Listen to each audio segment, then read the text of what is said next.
Welcome back to another episode of How to Make Your Geo Metro Faster. Been a lot of stuff happened since our last video that I posted this morning, and we'll get to that right after.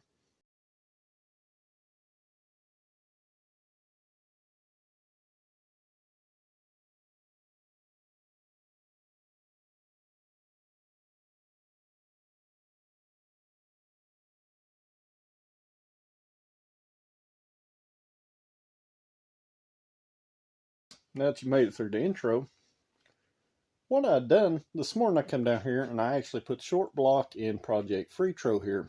So then I took off on a road trip to go see my buddy Potter. He lives about two and a half hours away from me.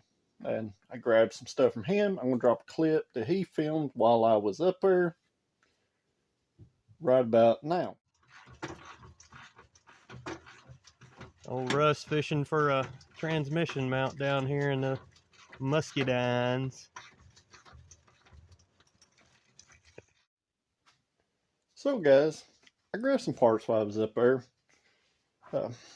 He really hooks me up with some stuff sometimes when I need it. He, just like I do, has a bunch of Geo and Swift parts. So, it pretty much just happens that way that he has something I need. Sometimes maybe I have something he'll need. So, let's get back to Project Freetro and I'll show you this other stuff. And alright guys, got our motor in there. I got our flywheel and clutch on there. So at this point we're ready for a cylinder head. Well, one of the reasons why I went and seen buddy up there was I needed another cylinder head dial. He hooked me up with that. Grabbed a couple of real decent marker lights. Steering wheel that I'm going to try to do some repair work on in a later video. Up here it's pretty rough. So, and for another project I haven't told y'all about, got some 4-cylinder transmission mounts. And, another spare transmission. So, some of you may be curious why I got a set of 4-cylinder transmission mounts. Well, it's not for Project Freetro. But Project Blue Balls, I have been thinking about 1.3 swapping it.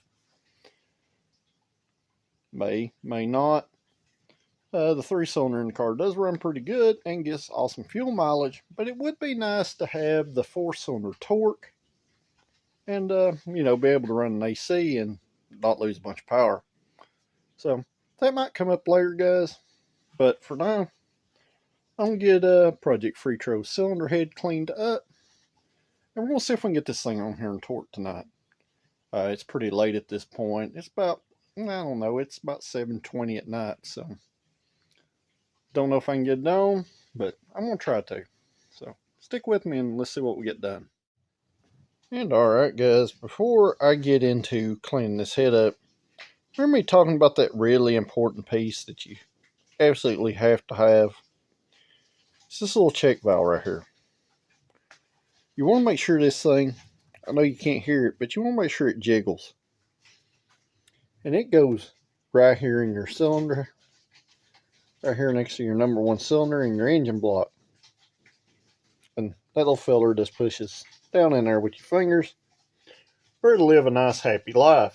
You leave this out and you'll have what they call the oil farting issues. It will pump way too much oil up to the head. That's actually a restrictor.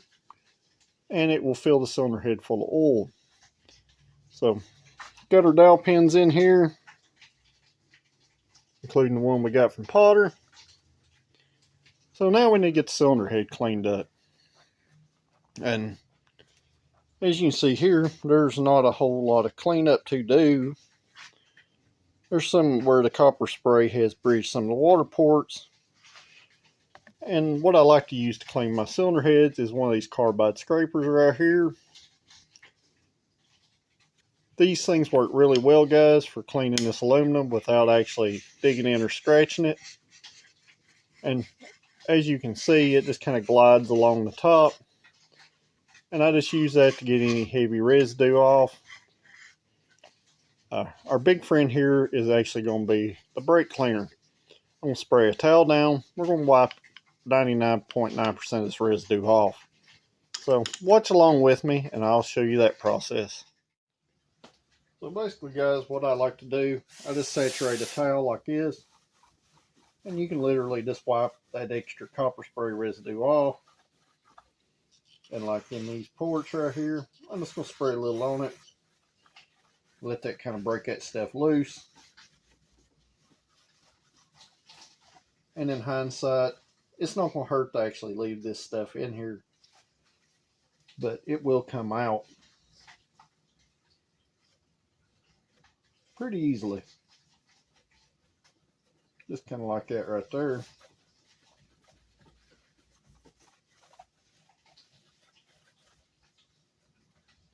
And that is another reason why I like copper spraying my head gaskets.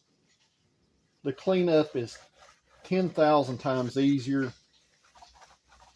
than scraping an old composite gasket off all the time. And while the cylinder head may not look perfect to you on the video, it's pretty darn clean at this point. Some of this stuff that you see is just witness marks where it's been torqued down on other head gasket and stuff.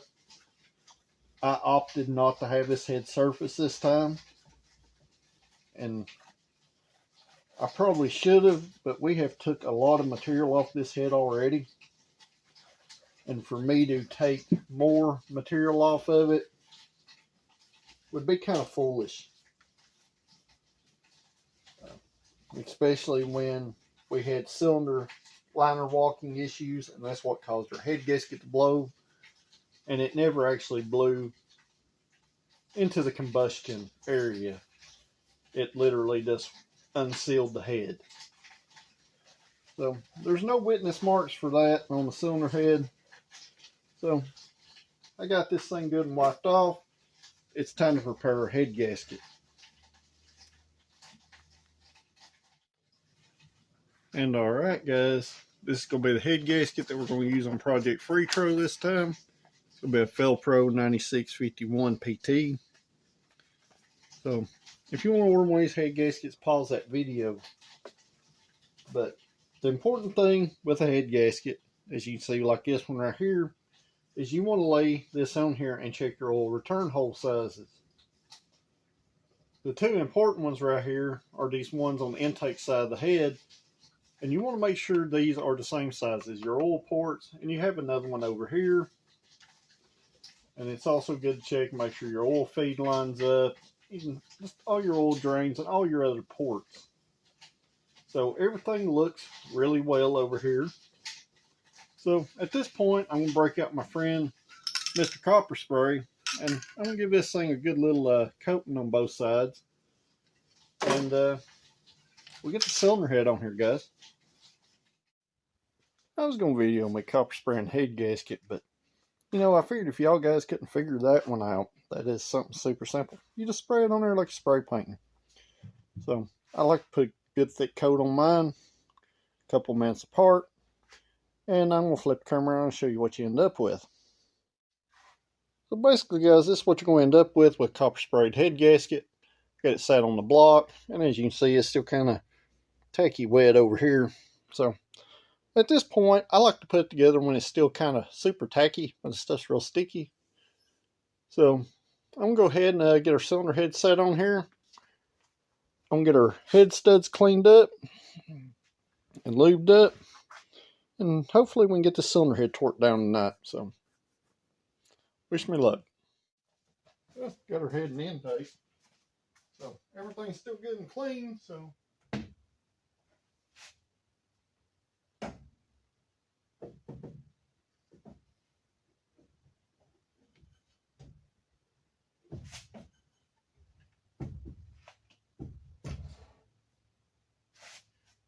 our head's set on there, so we need to get the head studs cleaned up and get them on there.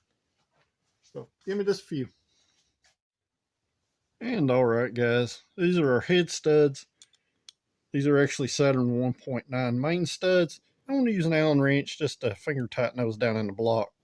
So I'm not going to bore you with that footage, but basically I'm just going to run these in here, kind of finger tight down the block, and that will be good enough for the studs. So I got all our studs and our nuts and washers on there, and all that stuff is clean and ready to go on. So what better way to send a head gasket home than just a bunch of ugga-duggas, right?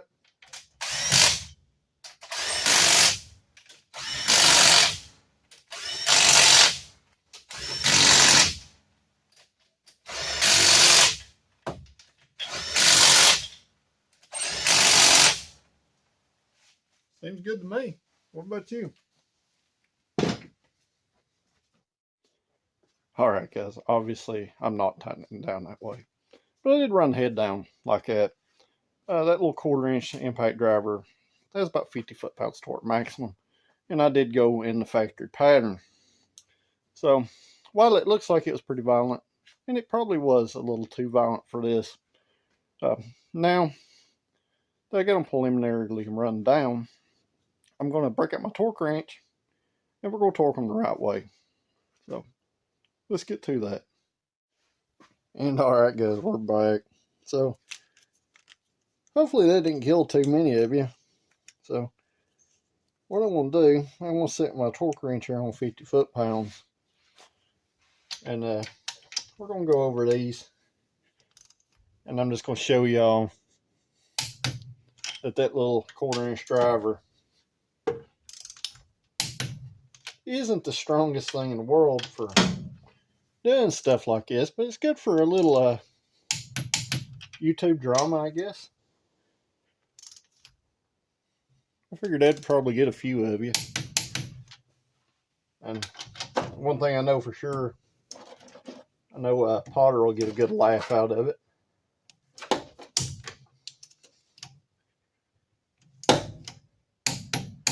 Because, you know, I sure did.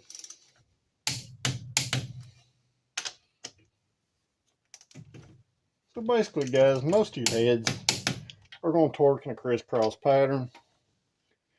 And that's pretty much how I've always done performance stuff.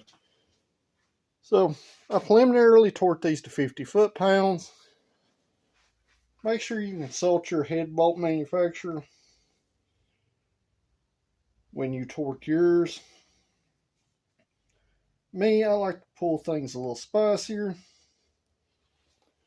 So pretty much, guys, on these, I torque these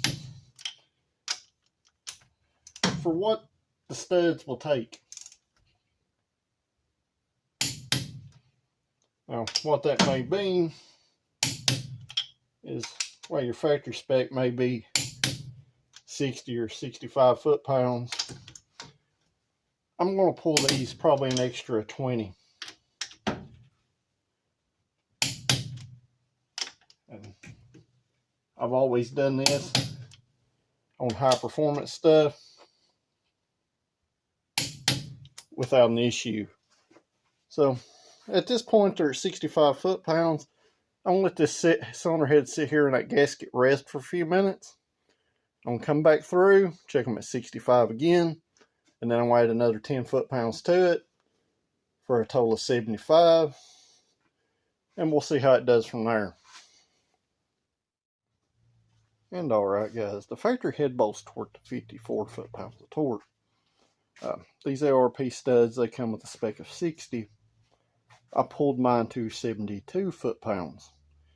Now, when you do something like this and you exceed a torque spec, you need to proceed with caution, 1 foot-pound at a time. If not, you take a risk of plasticizing your stud or bolt, and then it won't be any good. So, over the years, I've developed a kind of a feel for this, doing a lot of turbo LS stuff. I can tell you if a bolt or stud is close to its breaking point. So, I'm going to leave these at 72 this time. I'm going to call it good. So, now I need to get the engine mount on this thing because this is sitting on a floor jack. And I'm probably going to call it a night, guys. Because at this point it's after 8 o'clock and it's getting pretty late. I don't want this video to get way too long, kind of like last night's did, or this morning's video did. That, and I know it's like super shady in here. It's because it's dark outside, and the lights in the garage are kind of, you know, bright, and, you know, the hat kind of don't help either. So, I'm going to get this motor mount on here, and I'll be back, and we'll talk about a few other things. Well, guys, it's about 9:30 at night, and that motor mount fought me way more than it ever should have. If you remember, Project Freetro has solid motor mounts, and I didn't support the transmission while the motor was going to the machine shop, and apparently something flexed a little bit, and it caused some misalignment issues with the motor mount. I finally got all that back on there. So, other than getting a crank bolt torque and our cylinder head installed, and that motor mount on, I really didn't get anything else done tonight. So I'm going to call this one a video. So if you like this kind of content, guys, make sure that you like this video. And it really helps the algorithm pick it up if you comment down below. I'd appreciate it if you'd share it with your friends. And most importantly, hit that subscribe button if you're not a subscriber, because over 80% of my viewers are not subscribers. And it helps you out to see more Geometro content, and it helps me out by getting on that YouTube algorithm. So until the next time, guys, we'll see you at the next one. Thanks for watching.